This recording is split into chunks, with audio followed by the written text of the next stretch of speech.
बयनिसिमबो खुलुमनाय जासिबाय।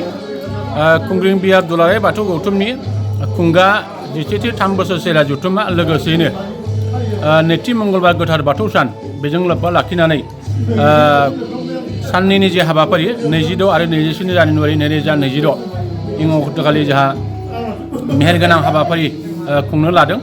दा बिनिनो दिनैहाय गिबि सान थामहिनबा दिनै 26 जानुवारि 2026 बे सानाव जोंहा गिबि साननि हिसाबै जोंहा गुबुन गुबुन जोंहा बेखेवनाय हाबाफारि दङमोन।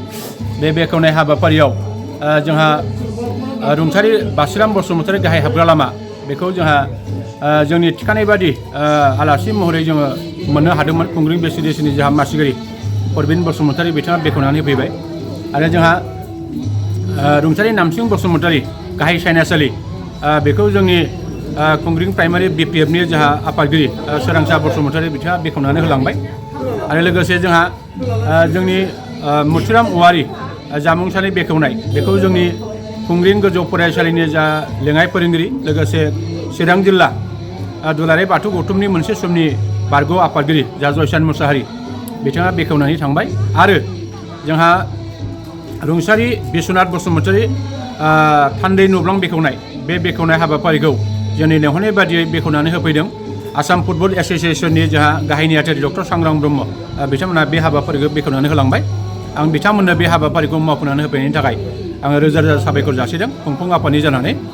आरो जोंहा बे हाबाफारि जोबनायनि उनाव नै दा बेलासियाव जोंहा थान्दै मेल बा थान्दै जथुम जागोन। दा बे थान्दै मेलखौ जोंहा बेखेवगिरि आलासि महरै बाहागो लाफैगोन चिरां जिल्ला दुलाराय बाथौ गौथुमनि गाहाय नेहाथारि मानगोनां मन'लाल बसुमतारी बिथाङा बाहागो लाफैगोन। आरो बेबादिनो जोंनो दिनैनि 26 अक्ट'नि जे हाबाफारि बियो जोबनानै थांगोन। आरो जोंहा गाबोन थामहिनबा 27 जानुवारि 2026 इं अक्ट'खालि जोंहा फुंबिलिनि हाबाफारि बादियै जोंहा बाथौ फोरनाय दङ। बिनि उनावहाय जोंहा जोंनि आफादनि जे फिरफिला बिरहोनाय बे हाबाफारिखौ मावफुंगोन। आरो बेजों लोगोसे जोंहा गोजोन आरो खौसेथिखौ नोजोर लाखिनानै जोंहा गुफुर फारौ बिरहोनाय बे हाबाफारिखौ जों लादों।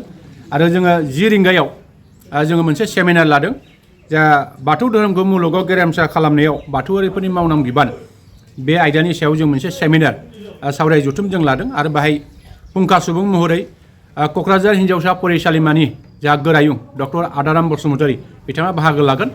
आरो जोंनि मोनसे समनि बारग' आफादगिरि दुलाराय गुदि बाथौ अजा आफादनि जोंहा बारग' आफादगिरि मानगोनां मुस्रि परेश बसुमतारी बिथाङाबो फुंखा सुबुं महरै बाहागो लागोन। आरो बिनि उनावहाय जोंहा बेलासि 1 रिंगायाव जोंहा गेवलां मेल जागोन। बे गेवलां मेलाव जोंहा मेल बेखेवगिरि आलासि हिसाबै बाहागो लाफैगोन जोंनि मोनसे समनि BTCनि बारग' लेङाइ गाहाय मावफुं सोद्रोमा आथिखालनि 12 नं चिरां दुवार समस्तिनि जा MCLA मानगोनां काम्फा बरगयारि बिथाङा बाहागो लागोन। गाहाय आलासि महरै बाहागो लागोन दुलाराय गुदि बाथौ लाइमोन आफादनि आफादगिरि जोंहा सोरां ब्रह्म बिथाङा बाहागो लागोन। आरो जर'खा आलासि महरै बाहागो लागोन जोंहा BTCनि जोंहा मावफुं सोद्रोमा मानगोनां पानिराम ब्रह्म बिथाङा बाहागो लागोन। आरो बेबादिनो जोंनि माननि आलासि हिसाबै जोंहा बे ओनसोलाव थानाय गुबुन गुबुन आफाद माहारियारि आफाद आरो राजखान्थि आफादनि गासै दैदेनगिरिफ्रा बे गेवलां मेलाव बाहागो लागोन।